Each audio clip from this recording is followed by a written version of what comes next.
Hello students, welcome to my YouTube channel. Students, आप लोगों को यह जान के काफ़ी ज़्यादा खुशी होगी कि मैं कक्षा 9वीं का विषय हिंदी का अर्धवार्षिक परीक्षा 2023-24 का जो आपके दिसंबर में आपकी जो अर्धवार्षिक परीक्षा चल रही है, तो ये कक्षा 9वीं का हिंदी का पेपर आ चुका है मेरे पास। तो आप लोग कुछ नहीं करना है, इस पेपर को पूरा समझना है। पूरा मैंने डेफिनेटली आपके सामने यहाँ पर पूरा सोल्यूशन पूरा पेपर मिल चुका है, जो आप लोग यहाँ पर देख सकते हो। इसके मैं आप लोग सामने पूरे आंसर सहित बताऊँगा ताकि आप लोग किसी कन्फ्यूजन ना हो। वो आप लोग इस पेपर पूरा पढ़ के जाएँ ताकि आप लोग वहाँ पर अच्छे नंबर प्राप्त कर सकें। ठीक, तो देखो आपको जानकारी बता दूँ, आपका जो पूर्णांक रहेगा वो 75 नंबर का आने वाला है। उस समय आपके पास 3 घंटे रहेंगे। ठीक, तो आपको 75 नंबर का जो पूर्णांक रहेगा वो समय 3 घंटे में पूरा करना है। ठीक, तो इस प्रकार से आपको सामने कुछ निर्देश दिए जाएंगे जो आप यहाँ पर देख सकते हो। सर्वप्रथम रहेंगे आप लोग सामने यहाँ पर सही विकल्प। क्या रहेंगे? सही विकल्प, जो आपके सामने 6 नंबर पर रहेंगे। कितने नंबर में? 6 नंबर में। अगर आपके 6 विकल्प दिए गए हैं और 6 नंबर आपके सही हो जाते हैं तो 6 में 6 नंबर आपको मिलेंगे। इन विकल्प के आंसर मैं आपको बताऊंगा, साथ ही आप लोगों को बन जाते हैं तो आप हमें कमेंट बॉक्स में भी बता सकते हैं। ठीक, तो अब एक बार और देख लीजिए, कक्षा 9वीं का है और हिंदी का पेपर है जो आप लोग देख सकते हो अर्धवार्षिक का। ठीक, तो चलिए शुरू करते हैं। तो स्टूडेंट सर्वप्रथम लगा आप लोग सामने यहाँ पर सही विकल्प चुनकर लिखना। ठीक, चलिए पहला लगा आपका विकल्प एकांकी में कितने अंक होते हैं। जो एकांकी होती है तो उसमें कितने अंक होते हैं? 4 3 2 1। तो आपको जो इसमें से जो आपको पता है तो आप लोग हमें कमेंट बॉक्स में कि सर इसका आंसर ये है, लेकिन इसका आंसर अगर मैं आपको जानकारी बता दूं तो इसका आंसर घ ऑप्शन सही है 1। ठीक, तो यानी एकांकी में कितने अंक होते हैं? तो 1 अंक होता है, यानी घ ऑप्शन आपका सही है ये वाला। ठीक, चलिए बढ़ते नेक्स्ट आप लोग सामने दूसरा वाला, जिसमें लिखा है किस जानवर को कभी क्रोध नहीं आता है। वह कौन सा जानवर है जिसको क्रोध नहीं आता है? तो देखो आपके सामने लिखा है बैल, कुत्ता, गाय, गधा। तो इन चार में कौन सही है? तो इसका ऑप्शन सही, घ नंबर सही हो जाएगा, गधा। क्योंकि गधा को गुस्सा नहीं आता है, क्योंकि गधा तो गधा ही कहलाएगा, उसको जहाँ ले जाओ वहाँ पर वो चला जाता है जिन्हें तानो। तो इसमें गधा आपका सही हो जाए। फिर आप लोग सामने तीसरा ऑप्शन जिसमें लगा है वीर रस का स्थायी भाव है। तो मतलब जो आपके सामने यहाँ पर 4 ऑप्शन दिए गए, जो आप यहाँ पर दिखा देता हूँ मैं आपको। 4 ऑप्शन ये आपके, हाँ जी रखिए। तो आपके सामने 4 ऑप्शन है जो आप यहाँ पर देख सकते हो। पहला आपका है का नंबर उत्साह, दूसरा आपका खा भय, क्रोध, रति। तो देखो हमने क्या का पूछा था, तो इसका आंसर हो जाएगा सामने वीर रस का। तो वीर रस का उत्साह हो जाता है, क्या हो जाता है? उत्साह हो जाता है। तो आपका सामने यहाँ पे उत्साह हो जाएगा। ठीक है बच्चों, आज चलिए इसी प्रकार आपको सामने यहाँ पर 10 रस रहते हैं, 10वीं की आपको स्थायी भाव सीख के ही जाना है। ठीक, अगला आपके सामने चौथा जिसमें लिखा है मेघ आए हैं। तो जो मेघ आए जो आपके पाठ से दिया गया है, तो मेघ आए हैं, तो मेघ कैसे आए हैं? तो खा ऑप्शन सही हो जाएगा, वन ठन के आए हैं। 5 में लगाए हिंदी साहित्य का स्वर्ण युग माना गया है। जो हिंदी साहित्य का स्वर्ण युग माना गया है तो आदिकाल को माना गया है, या भक्ति काल को, या रीति काल को, या आधुनिक काल को। तो किसे माना गया है? तो ये माना गया है भक्ति काल को। ठीक, तो आपका ये खा ऑप्शन सही हो जाता है। ठीक स्टूडेंट, चलिए बढ़ते नेक्स्ट आप लोग छठवां, जिसमें लिखा है कबीर के अनुसार ईश्वर कहाँ है। जो कबीर के अनुसार जो पाठ है आपका, कबीर के अनुसार ईश्वर कहाँ पर है? हर प्राणी के श्वास में है, या मंदिर में है, मस्जिद में, गुरुद्वारे में। तो इसका आंसर हो जाएगा हर प्राणी के श्वास में है। दो आप जहाँ पर भी है, अब भगवान को मानो या बुलाओ तो आ जाते हैं भगवान। मतलब जहाँ पे आपको क्या कोई काम रहता है तो बोलो हे भगवान ये मेरा काम सफल हो जाए, भगवान मेरा पेपर अच्छा जाए। तो अपन हर प्राणी यही सोचता है कि भगवान हमारा एक काम हो जाए, और हर प्राणी की हर श्वास यानी सांस में भगवान हैं। चलिए अगला देखते हैं, अगला है रिक्त स्थानों की पूर्ति की, जो आपके इसी प्रकार से आपके 6 नंबर के रिक्त स्थान में रहेंगे। ठीक, तो रिक्त स्थान की पूर्ति करना है तो वो मैं आपके सामने यहाँ पर करके दिखाऊंगा, बाकायदा आपको भर के भी दिखाऊंगा ताकि आप लोग किसी भाई कन्फ्यूजन नहीं आनी चाहिए, नहीं होनी चाहिए। ठीक है भाई, तो पहला आप लोग सामने यहाँ पर रिक्त स्थान लिखा है श्रृंगार रस का स्थायी भाव है। तो देखो मैंने पहले ही बोला था आपसे कि आप लोगों को जितने भी आपके रस हैं सभी रसों को आपको सीख के ही जाना उनकी स्थायी भाव। तो चाहे श्रृंगार रस का स्थायी भाव है तो इसका आंसर हो जाएगा, पहले में आपको भर लेना रति। ठीक, श्रृंगार का होता है रति। कमायनी एक है, तो कमायनी एक क्या है? तो कमायनी आपकी एक महाकाव्य है। तो कमायनी एक महाकाव्य है। कब महाकाव्य लग रहा नहीं, महाकाव्य। ठीक, फिर तीसरा महाकाव्य में जीवन का चित्रण होता है। जो महाकाव्य होता है तो जीवन का कैसे चित्रण होता है? तो संपूर्ण होता है। तो 30 में लोगे संपूर्ण। ठीक, तो पूरे जीवन का चित्रण होता है। अगला आप चौथे में लगाए शब्द के पहले जुड़ने वाले कहलाते हैं। जो शब्द के पहले जुड़ते हैं हम क्या कहते हैं? तो हम कहते हैं उपसर्ग। तो इसमें लोग उपसर्ग भर देंगे। ओके स्टूडेंट, चलिए अगला आप पाँचवा लगाए सूर्यकांत त्रिपाठी निराला कवि हैं। तो सूर्यकांत त्रिपाठी निराला कवि हैं, किसके हैं? तो ये हो जाएगा आपके सामने यहाँ पर छायावाद की, ठीक, छायावाद। ओके, चलिए अगला देखिए छठवां। छठवें में लिखा आप लोग सामने यहाँ पर सोने का घड़ा शराब से भरा हो तो निंदा करें। तो इस पर छठ हो जाए, किसकी निंदा करें? सज्जन की निंदा करें, ठीक, तो इसमें सज्जन लिख देंगे। तो इस प्रकार से आप पूरे आपके खालिस्तान कंप्लीट हो जाते हैं। चलिए बढ़ते हैं नेक्स्ट वन। नेक्स्ट आपके सामने आता है सत्य सत्य। तो हम लोग यहाँ पर सत्य सत्य भी आपके सामने यहाँ पर करने वाले हैं। तो पहला लगे से देख लेते हैं। दो पहला लगा आप लोग सामने प्रत्यय शब्द के पहले जुड़ते हैं तो ये क्या सत्य या असत्य? तो आपको देखो पहला हो जाएगा आपका असत्य, क्योंकि शब्द के पहले उपसर्ग ही जुड़ते हैं, तो पहला आपका हो जाएगा असत्य, ठीक। दूसरा देखते हैं, दूसरा है हरिशंकर परसाई का जन्म मध्य प्रदेश में हुआ था, तो दूसरी जगह हो जाएगा सत्य, ठीक। तीसरा लिखा है आप लोग सामने यहाँ पर मेघ बन गया है, तो हाँ सत्य है। चौथा जगह हीरा और मोती गया के बेल थे, तो चौथी का हो जाएगा असत्य। पांचवा लगा है सूरदास के काव्य का मुख्य विषय कृष्ण भक्ति है, तो पांचवी का हो जाएगा सत्य। छठवां है हजारी प्रसाद द्विवेदी द्विवेदी के निबंधकार हैं, तो छठवें का हो जाएगा असत्य। तो इस प्रकार से आप लोग सामने यहाँ पर सत्य सत्य भी आपके कंप्लीट हो गए हैं, जो आप लोग यहाँ पर देख सकते हो, ठीक। चलिए बढ़ते हम लोग नेक्स्ट को। इस प्रकार से आप लोग सामने यहाँ पर मैंने दिखाए हैं, फिर भी आप लोगों को कन्फ्यूजन हो तो आप लोग इस प्रकार से देख सकते हो, ठीक है। सत्य सत्य आपके कंप्लीट है। चलिए बढ़ते नेक्स्ट को। नेक्स्ट आप लोग सामने यहाँ पर आगे देखते हैं हम लोग, फिर आ जाते हैं आप लोग सामने यहाँ पर मैं आगे देख रहा हूँ, तो यहाँ पर आ जाएंगे आपकी सही जोड़ियाँ, ठीक। चलिए हम लोग फिर अपने यहाँ पर सही जोड़ियाँ जे रही, तो हम सही जोड़ियाँ भी करके दिखाऊंगा आपको, ताकि आप लोग कन्फ्यूजन ना रहे, वो आप लोग से सही में सही कर सकें, ठीक। चलो तो पहले देखो आप यहाँ पर सत्य सत्य करा दिए थे मैंने, अब हम लोग करेंगे यहाँ पर सही जोड़ियाँ, ठीक। तो इस प्रकार से यहाँ पर सही जोड़ियाँ करेंगे। तो जैसे पहला लिखा आप लोग सामने आस्तीन का सांप, तो आस्तीन का सांप का क्या हो जाएगा? क्या हो जाएगा? आस्तीन का छाप हो जाएगा विश्वासघाती, यानी कि पहले का हो जाएगा गा गमला से, ठीक। पहले का हो जाएगा गा गमले से, तो हो जाएगा विश्वासघाती। दूसरा है आप लोग सामने यहाँ पर बीजक, तो बीजक किसकी रचना है?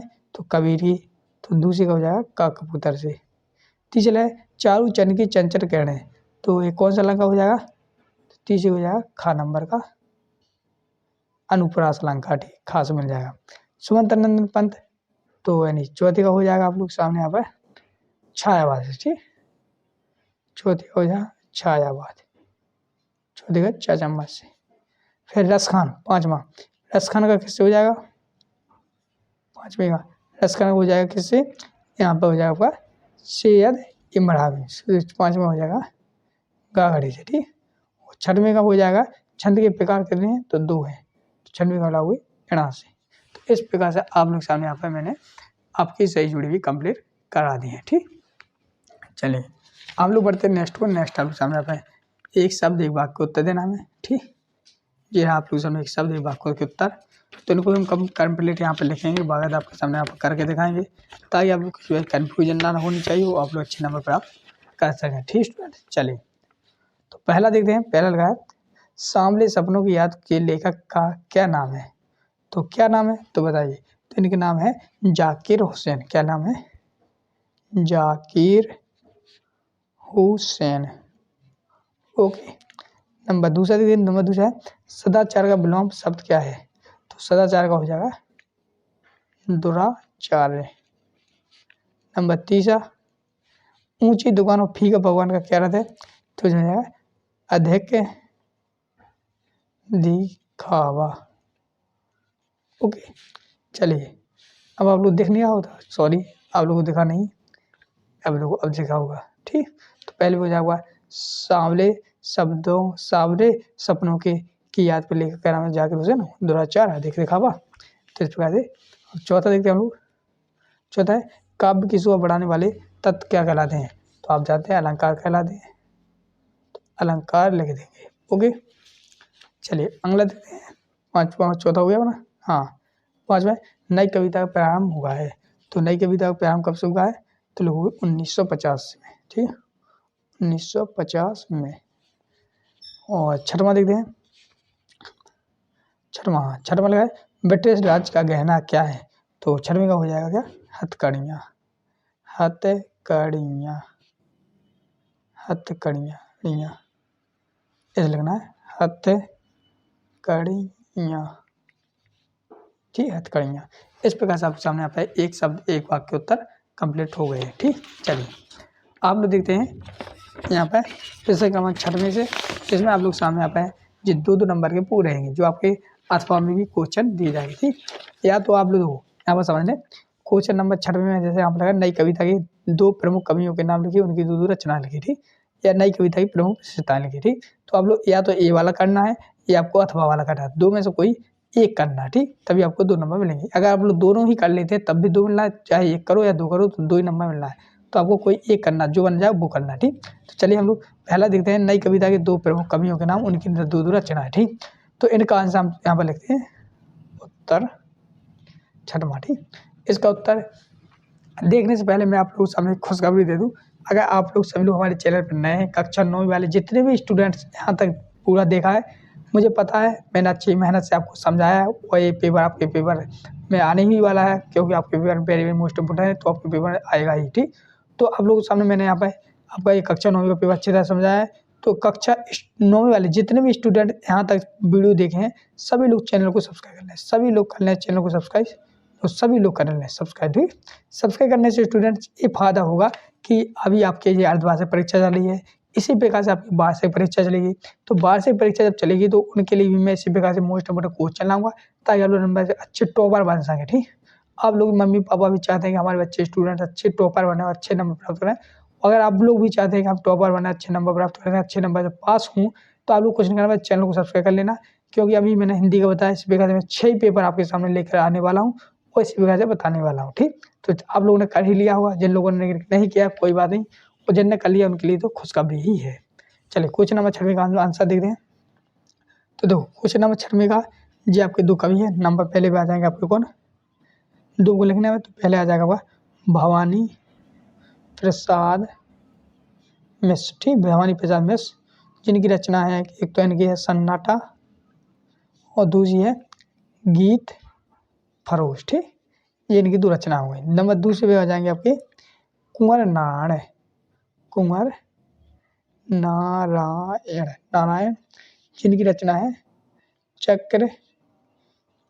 चक्रव्यूह, और एक है आमने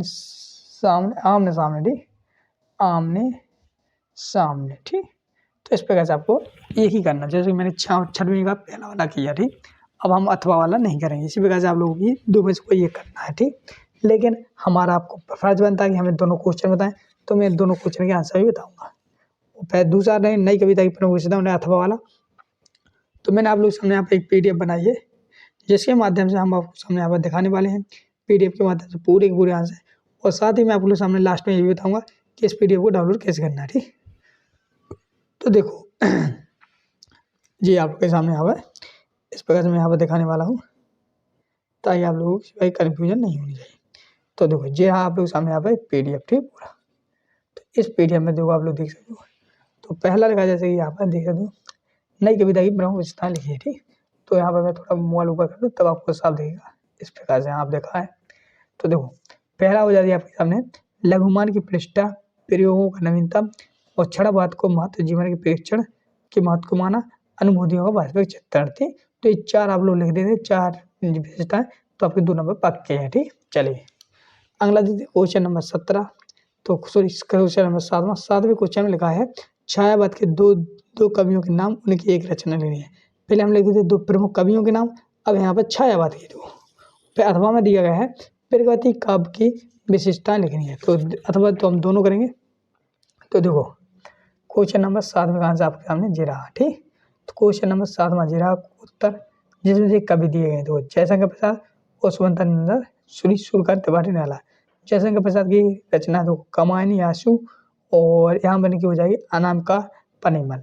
ठीक, तो ये दोनों की रचना हो जाती है। ठीक, अथवा वाला लिखा था प्रतिवादी काव्य, थोड़ी प्रगतिवादी काव्य की विशेषता लिखी। तो इसके आज आपके सामने जी रह जाता है, जिसका नाम है, जिसका उत्तर लिखेंगे आप लोग निम्न है। कौन से, एक तो शोषितों में सहानुभूति, दूसरा है आर्थिक व सामाजिक समानता पर बल। तो इस प्रकार से आप लोग यहाँ पर देख सकते हो। ठीक, चलिए अगला देखते हैं नेक्स्ट, और 2 हमने वहाँ पर बताई, और 2 विशेषताएं लिखनी है। तीसरी हो जाएगी नारी सुधर मुक्ति की आवाज, चौथी हो जाएगी ईश्वर के प्रति अनास्था और 5 हो जाएगी सामाजिक यथार्थ का चित्रण। तो ये क्या है आपकी उनकी विशेषताएं। ठीक, चलिए हम लोग देखते हैं क्वेश्चन नंबर 8वां। 1 मिनट। तो जी रहा आप लोग सामने यहाँ पर क्वेश्चन नंबर 8, जो आप लोग यहाँ पर देख सकते हो। पूरे पूरे आज क्वेश्चन कराएंगे ताकि आप लोग किसी का भूजन ना होने चाहिए। सारे के सारे 2 नंबर हैं। तो क्वेश्चन नंबर 8 में यहाँ पर लिखा है 2 विशेषताएं लिखी कि भक्ति काल की 2 विशेषता लिखी, 2 कवियों के नाम लिखिए। तो देखो 8वीं का पहले का क्वेश्चन जी रहा पहले का है, भक्ति काल की प्रमुख विशेषता कौन है?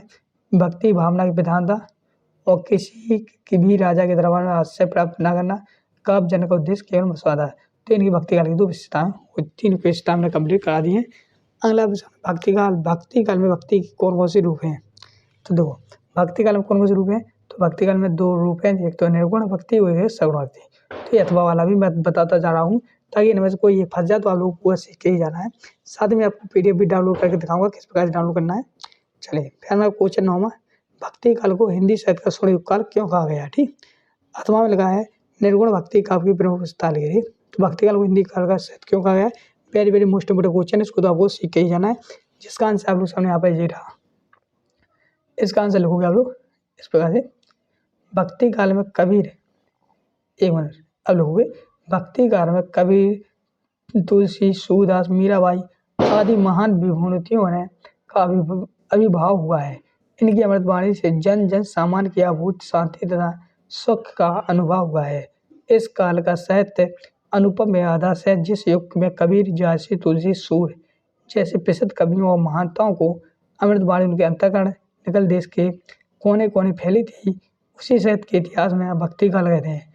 वह युग वास्तव में स्वर्ण युग की सतह में पूर्ण था। तो इस प्रकार से हम लोग भक्ति काल का पूरा आंसर इस प्रकार से सीखेंगे, इस प्रकार से लिखेंगे। ठीक, चलिए अब 9वीं का अथवा था आपके सामने, निर्गुण भक्ति काव्य की प्रमुख विशेषता है। तो निर्गुण भक्ति काव्य की हमें क्या बतानी है? तो विशेषता बतानी है। ठीक, अथवा वाले में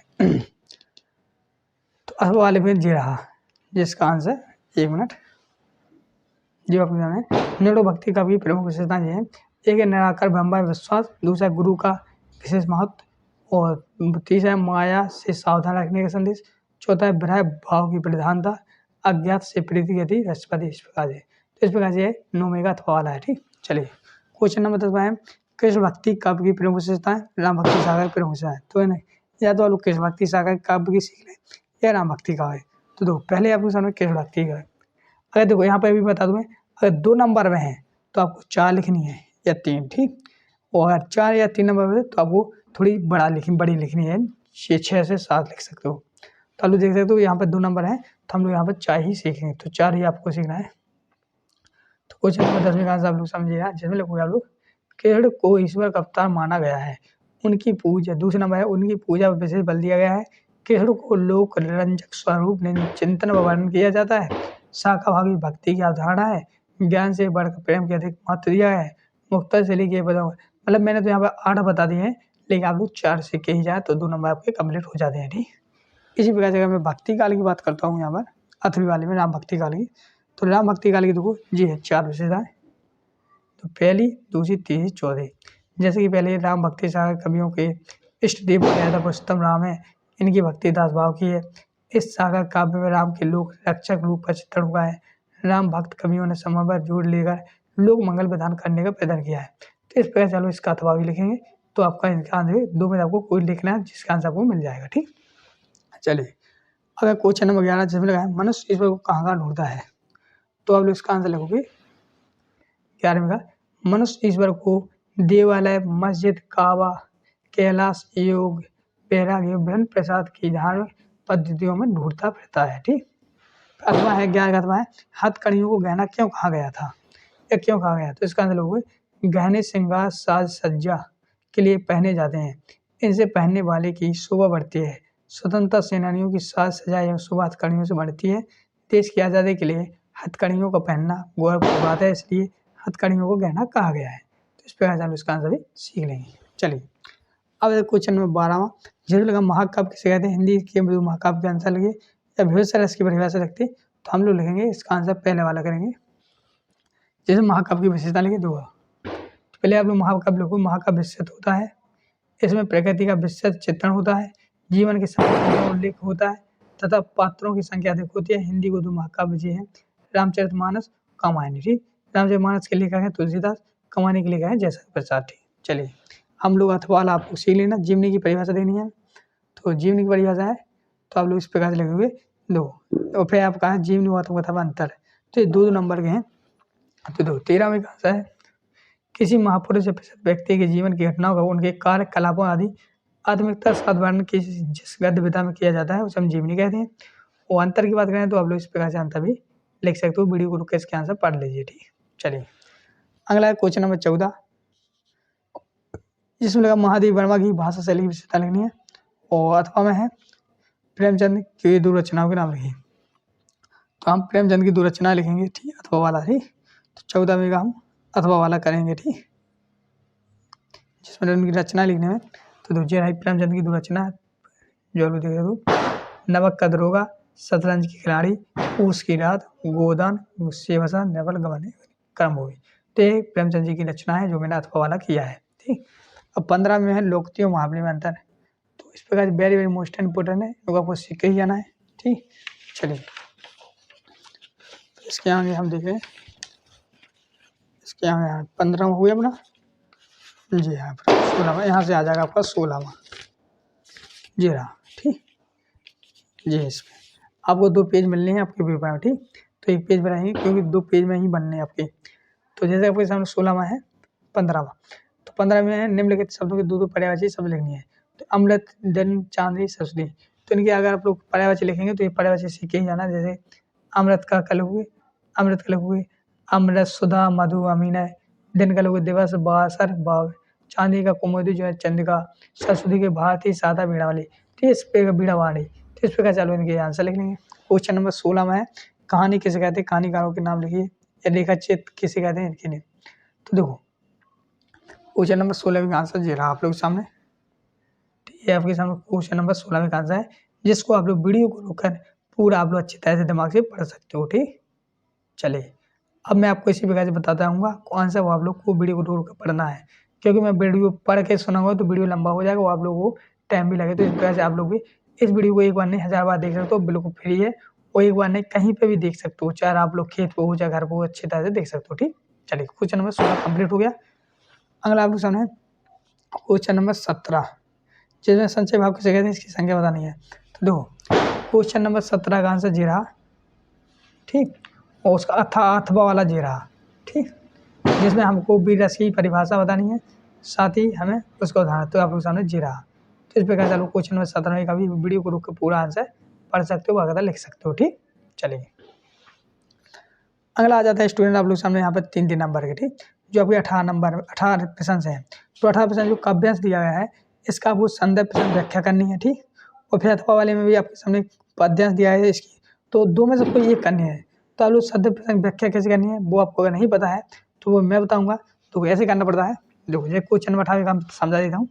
जैसे आपके सामने 18, तो पहले लेंगे आप लोग संदर्भ, फिर लेंगे प्रसंग, फिर लेंगे भावार्थ। ठीक, तो संदर्भ में आपको वही लिखा जाता है जैसे आप लोग यहाँ पर लिखा प्रस्तुत पद्यांश हमारी पाठ्य पुस्तक के ग्रामसी पाठ से लिया गया है, इसके कवि स्वतंत्र पथ हैं। तो इस प्रकार से आप भी लिख सकते हो कि प्रस्तुत पद्यांश हमारी पाठ्य पुस्तक के से लिया गया है। इस मतलब कि कोई मतलब अभी तो मैंने ये बता दिया, लेकिन और कोई पाठ से अगर पद्यांश रख दिया जाए तो उस पाठ का नाम बताना है, उस पाठ के मतलब उस पाठ का नाम बताना है, उस गद्यांश को जिन कवि ने लिखा है, लेखक ने लिखा है, तो उसका नाम आपको आगे लिख देना है। तो इस प्रकार से आपका संदेह हो जाता है। अगर मैं प्रसंग की बात करूं तो प्रसंग में जो कवि ने कहा है वो लिख दिए। जैसे यहाँ पर लिखा है, यहाँ पर दत्तो सरती राती में संबंधित गाँव का चित्रण किया गया है। ठीक, तो मतलब कि किसके बारे में क्रिया लिखा गया है वो लिखना है प्रसंग में। ठीक, भावार्थ में आप लोग जानते ही हैं, कवि ने जैसे कि यहाँ पर हरियाली से मुस्कुराती सर्दी गर्मी से, तो इस प्रकार से आप लोग भी पूरा समझ के लिख सकते हो, वो ज़्यादा कठिन नहीं है। फिर भी अगर आप लोग उसके ऊपर डिटेल वीडियो चाहते हैं तो कमेंट बताएं, सर क्वेश्चन नंबर 18 पर डिटेल से वीडियो लाएं, तो मैं वीडियो लाऊंगा। वीडियो आप लोग तभी मिल पाएगा जब चैनल को सब्सक्राइब कर लेंगे। सब्सक्राइब करने से यही फायदा होता है कि मैं वीडियो डालूँ आपके मोबाइल पर नोटिफिकेशन पहुंच जाता है, आप लोग वीडियो को देख लेते हैं। तो क्वेश्चन नंबर 18 आपके साथ यहाँ पर कंप्लीट हो जाता है। चलिए बढ़ते नेक्स्ट हो क्वेश्चन नंबर 19। तो 19 में भी आप लोग सामने यहाँ पे गद्यांश दिया है, यहाँ पर आपका पद्यांश काव्यांश, यहाँ पे आपको सामने यहाँ पर दिया गद्यांश। तो गद्यांश भी आप लोग सामने इसी प्रकार से रहेगा जैसे आप लोग देख सको। तो इसमें भी गद्यांश संदर्भ व्याख्या लिखी जाती है, तो इसमें भी तो वही है पूरा कि वहाँ पे बस काव्यांश किया था, यहाँ पे मैंने गद्यांश कर दिया और बस उस पाठ का नाम लिख दिया, उसके लेखक का नाम लिख दिया और बस सेम टू सेम वैसे ही लिखा जिसके बारे में ये भाई। तो इस प्रकार से आप लोग भी लिख सकते हो, पूरा सरल है। चलिए आप लोग देखते हैं क्वेश्चन नंबर 19 हो गया, 20वां देखते हैं। देखो फिर आप लोग सामने क्वेश्चन नंबर 20, जिसमें आप लोग सामने अपने विद्यालय के लिए कोई मैदान का एक बैग मिला है जिसके लिए रुपये। तो 20 में का ऐसे लोगों को दो, जैसे खोया पाया, तो अब ले हुए खोया पाया, मुझे विद्यालय खेल के मैदान में एक स्कूल बैग मिला है जिसमें कक्षा 9 की पुस्तकें रखी हैं, साथ ही एक परस में कुछ रुपए भी रखे हैं, जिसका है प्रमाण पत्र देकर प्रधानाचार्य कार्यालय में प्राप्त कर लें दिनांक जी। तो इतना सा है तो 3 नंबर आपके डेफिनेटली मिल जाते हैं। तो 20 नंबर का ये भी प्रश्न क्रमांक 20 का उत्तर आपका कंप्लीट हो जाता है। ठीक, चलिए अगला आपके सामने 21वां। तो 21 में हमें आप लोग सामने अब 80 रुपये से दी गई है, बोला जाए इंग्लिश में 80 रुपये से बोला जाए और हिंदी बोला जाए तो गद्यांश दिया गया है, जिसको आपको पूरी तरह से यहाँ से पूरा यहाँ तक पढ़ना है और इसके आंसर आप लोग सामने इसी में दिए गए हैं। तो इसके क्वेश्चन के आंसर इसमें से ढूंढ के आपको लिखना है। बहुत ही सरल है, जैसा कि मैं आपके सामने आप इसके आंसर भी चाहूँ तो बता सकता हूँ, लेकिन आप लोग भी चाहो तो लिख सकते हो। देखो जैसे कि पहला लगा आप लोग सामने यहाँ पर पहले पढ़ी दो, जहाँ पर आपको जो बस जिस अक्षर व्यवहार में जहाँ पर जिस मनुष्य के हृदय में इच्छा घर बना लेती है यह उन चीज़ों को आनंद नहीं उठा पाता है। तो उसको देखो इसका शीर्षक ही ईर्ष्या हो जाता है। तो पहली लाइन में ही इसका पूरा मतलब जिसके ऊपर दी गई है वही इसका मतलब कि वही इसका टाइटल है, जिसको हम बोलते हैं शीर्षक है। ठीक, फिर आपके सामने क्वेश्चन दिया है जिसका आंसर वो इसमें मिल जाएगा और फिर भी आप ढूंढ लोगे तो अच्छी वीडियो को रोक लीजिए और आप लोग पहले इसके क्वेश्चन के आंसर ढूंढिए। अब मिल जाए तो अच्छी बात है, वो नहीं मिलते हैं तो इसका आंसर देखो जे रहे दो जे है। तो इसका आंसर आप लोग सामने क्वेश्चन नंबर 21 के उत्तर के आंसर जे रहे। आप लोग चाहो तो वीडियो को रोक करके पूरे आंसर प्राप्त कर सकते हो। ठीक, और पढ़ भी सकते हो। चलिए हम पढ़ते हैं नेक्स्ट ओर। तो नेक्स्ट रहेगा आप लोग सामने यहाँ पर 22वां दो अथवा में भी दिया गया है यहाँ पर। फिर आप लोग सामने यहाँ पर 22 में आप लोग सामने यहाँ पर प्रथम श्रेणी में उत्तीर्ण होने वाले अपने मित्र को एक बधाई पत्र देना है, या अथवा में आप लोग अपने प्रधानाचार्य को प्रार्थना पत्र लिख सकते हो शुल्क मुक्ति के लिए। तो अधिकांशतः स्टूडेंट्स मतलब कि एप्लीकेशन ही लिखते हैं, तो मैंने भी आप लोग सामने यहाँ पे एक एप्लीकेशन लेके आया हूँ। ठीक, चलो देख सको शुल्क मुक्ति को। तो आप लोग इस प्रकार से लिखेंगे सेवा में सीमा प्रधान चाहे महोदय शासकीय अपने स्कूल का नाम लिखना है। फिर यहाँ से लिखोगे जो भी स्कूल से पढ़ते हो वही स्कूल का नाम लिखोगे। फिर लिखोगे महोदय सभी निवेदन है कि मैं आपके विद्यालय की कक्षा 9वीं का विद्यार्थी हूँ, मेरे पिताजी राजकीय सेवा में नहीं है, राजकीय सेवा में है, ये घर सभी घर सदस्य पालन पोषण बड़ी कठिनाई से कर पाते हैं। मतलब कि आपको इसमें ये लिखना है कि मेरे पिताजी गरीब हैं, मेरे पिताजी किसान हैं, मैं आपके विद्यालय की मतलब फीस नहीं दे सकता हूँ, कृपया मेरी फीस माफ़ करने की कृपा करें। बस ये सब है, वो आप लोग चाहो तो वीडियो को रोक कर पूरी तरह से पढ़ सकते हो। वेरी वेरी मोस्ट है, अगर आप लोग ने सीख लिया तो बहुत अच्छी बात है, लेकिन आप लोग अपनी अपनी भाषा रहती है, कोई किसी सरल भाषा में सीखता कोई कठिन भाषा में, तो आप लोग शुल्क मुक्ति को जरूर सीख के जाएँ। फिर आप लोग सामने रहता है निबंध। तो ये निबंध आप लोग सामने 5 टॉपिक दिए गए हैं, 5 में से डेफिनेटली एक ना एक आपके लिखना ही है आपको। इसी प्रकार से आप लोग सामने 5 ऑप्शन दिए जाएंगे, तो 5 में से कोई एक पे आपको निबंध लिखना है जो 4 नंबर पर रहेगा। जैसे आप लोग देखो वृक्षारोपण है, मेरा प्रिय खेल है, पर्यावरण है, पर्यावरण प्रदूषण, राष्ट्रीय भाषा जल है, तो कल है। तो इसके भी मैंने आप लोग सामने यहाँ पर 23 में का भी मैंने यहाँ पर पूरे PDF बनाया है आप लोगों के लिए, ये पूरा PDF। और अगर आप लोग इस PDF को पूरा डाउनलोड करना चाहते हो तो वो भी मैं आपके सामने बताने वाला हूँ। तो इस प्रकार से आप लोग सामने मैंने यहाँ पर पूरा आपका ये हिंदी का पेपर दो पूरा का पूरा आपका हिंदी का पेपर अच्छी तरह से आप लोग सामने यहाँ पर समझा दिया मैंने हिंदी का पेपर। ठीक, तो आप लोग कुछ भी आगे कन्फ्यूजन नहीं रहनी चाहिए। फिर भी कहीं कन्फ्यूजन होती है तो आप लोग हमें बेहिचक कमेंट बता सकते हो, कमेंट में लिख सकते हो सर मुझे समस्या आ रही है। नहीं, और आपका हिंदी पेपर कंप्लीट हो चुका है। अब जो नेक्स्ट वीडियो आएगा वो आएगा इंग्लिश का, तो इसलिए आप लोग चैनल को सब्सक्राइब करके ही रखना, क्योंकि नेक्स्ट वीडियो आपका इंग्लिश का रहा है। इसी प्रकार से मैं बाद से पेपर भी बताऊंगा, चैनल को सब्सक्राइब जरूर कर लिया। इस PDF को अगर आप लोग डाउनलोड करना चाहते हो, इसका पूरा का पूरा PDF ये पूरा PDF ये वाला, तो इस PDF को डाउनलोड करने के लिए कुछ नहीं करना, डिस्क्रिप्शन में टेलीग्राम ग्रुप की लिंक दी है, टेलीग्राम ग्रुप को जरूर ज्वाइन कर लें, वहाँ से आप इसको डाउनलोड कर सकते हैं। मिलते हैं नेक्स्ट वीडियो, तब तक के लिए जय हिंद जय भारत।